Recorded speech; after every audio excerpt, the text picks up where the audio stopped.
Halo, Assalamualaikum adik-adik sahabat, sahabat kamu. Oke, hari ini Kak Wildan akan ngebahas soal topas ya.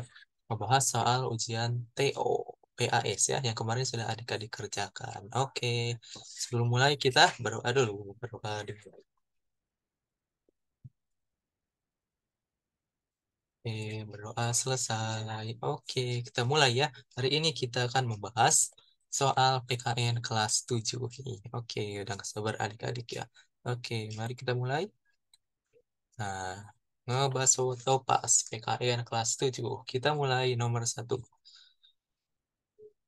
Nah, Pancasila dirumuskan dengan menerapkan nilai-nilai sebagai berikut, kecuali, nah yang mana nih adik-adik? Nah, ini ya.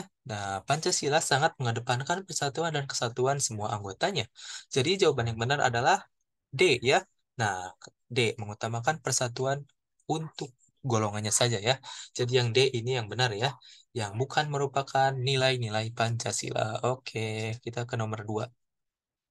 Nah, setelah BPUPKI terbentuk, BPUPKI mempunyai tugas-tugas diantaranya adalah, nah ya BPUPKI ya, Badan Penyelidik Usaha-Usaha Persiapan Kemerdekaan Indonesia atau Dakoritsu Junbi Pusakaya.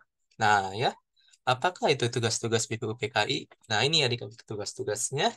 Nah, tugas BPUPKI ini ya diantaranya merancang dasar negara, menyusun rancangan UUD, mempersiapkan kemerdekaan Indonesia, dan menyusun rancangan filsafat negara ya, falsafah negara. Jadi jawaban yang benar adalah A ya, mempersiapkan kemerdekaan Indonesia dan membentuk rumusan dasar negara. Oke, nomor 3. Nah, di dalam keanggotaan suatu badan atau yang dikenal BPUPKI memiliki pemimpin dan wakil pemimpin yang dikenal dengan nama. Nah, siapa nih pemimpin dan wakil pemimpin BPUPKI ya, adik-adik? Mari kita lihat. Nah, ini dia struktur lengkap keanggotaan BPUPKI ya. Ini dari ketua sampai anggota nih ada nih. Kita lihat ketuanya adalah Dr. KRT Regiman Widioningrat ya. Dengan wakil ketuanya atau ketua mudanya yaitu Ichi Bangase dan RP Suroso ya dengan sekretaris AG Pringgo Dikdo. Oke, dan ini anggota-anggotanya ya ada banyak nih. Oke, jadi jawabannya adalah B ya. Dr. KRT Rajiman Widioningrat dan R. Vanji Suroso. Oke, kita nomor 4. Nah, pokok pikiran pembukaan UUD 1945 berfungsi sebagai mukadimah.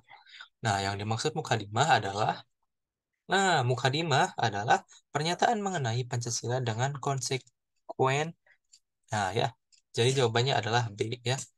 Oke, kita ke nomor 5. Nah, kekuasaan kehakiman dilakukan oleh tiga lembaga yaitu, nah ya, kekuasaan kehakiman dilakukan oleh tiga lembaga yaitu titik-titik ya katanya. Mm-mm. Nah, kita lihat nih, dalam menjalankan fungsi kekuasaan kehakiman, pada bab 9 UUD 1945 menyebutkan bahwa ada tiga lembaga negara yang termasuk dalam lingkup kekuasaan kehakiman yaitu Mahkamah Agung, Mahkamah Konstitusi, dan Komisi Yudisial ya. Jadi jawaban yang benar adalah A ya, Komisi Yudisial dan Mahkamah Konstitusi. Oke, sip. Kita ke nomor 6. Nah, perjuangan bangsa Indonesia dalam mencapai kemerdekaan mempunyai landasan yang kukuh karena sesuai dengan apa ini? Sesuai dengan aspirasi bangsa yang ingin merdeka ya. Oke, kita ke nomor 7. Kemerdekaan Indonesia yang diproklamasikan tanggal 17 Agustus 1945 juga dinyatakan dalam, nah, pembukaan UUD ya. Alinea keberapa nih? Nah, kita lihat ya. Undang-Undang Dasar Negara Republik Indonesia tahun 1945 ya. Nah, ini kemerdekaan Indonesia itu disebutkan dalam alinea berapa? Ketiga ya. Nah, atas berkat rahmat Allah yang Maha Kuasa dan dengan didorongkan oleh keinginan yang luhur, supaya berkehidupan kebangsaan yang bebas, maka rakyat Indonesia menyatakan dengan ini kemerdekaannya. Nah, jadi jawaban yang benar adalah C ya. Oke, nomor 8. Nah, berikut tujuan diberlakukannya hukum, yaitu, nah apa tujuan diberlakukannya hukum? Nah, tujuan hukum adalah untuk menciptakan ketertiban ya. Jadi jawaban yang benar adalah C.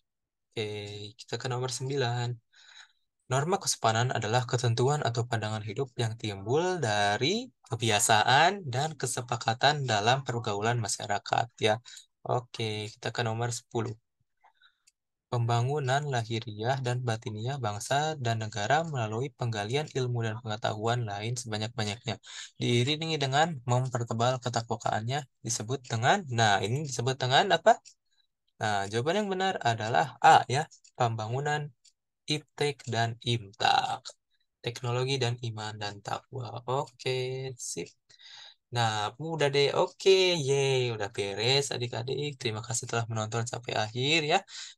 Oh ya, kalau ada yang kesulitan PAS, jangan lupa ikuti intensif Komubaya. Oke, kita akhiri pertemuan kali ini dengan berdoa sesuai kepercayaan masing-masing. Berdoa dimulai. Oke, berdoa selesai. Oke, sampai jumpa lagi, sahabat ya. Sampai jumpa lagi, sahabat, sahabat Komubaya.